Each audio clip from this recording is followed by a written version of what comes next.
rupesin mättäämään autosta risuja tähän kasaan, jonka jälkeen kuulin äänen, kenenkä luvalla sinä näitä risuja tuot tänne?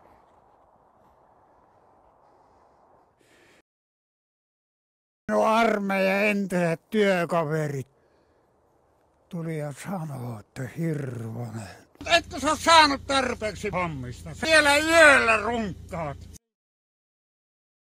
Mä en oo siinä mielessä ottanut minkäännäköistä kantaa siihen kuuluisuuteen kielteisessä laadussa, vaan myönteisessä paremminkin.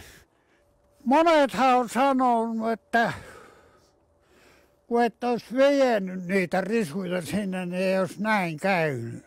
Joo, eihän Estoniakaan olisi kuuluisuus, jos olisi pysynyt rannalla. Ei tää lopu koskaan tää kuuluisuus. Sapisiko, että kuvaattas? Kyllä! Ei.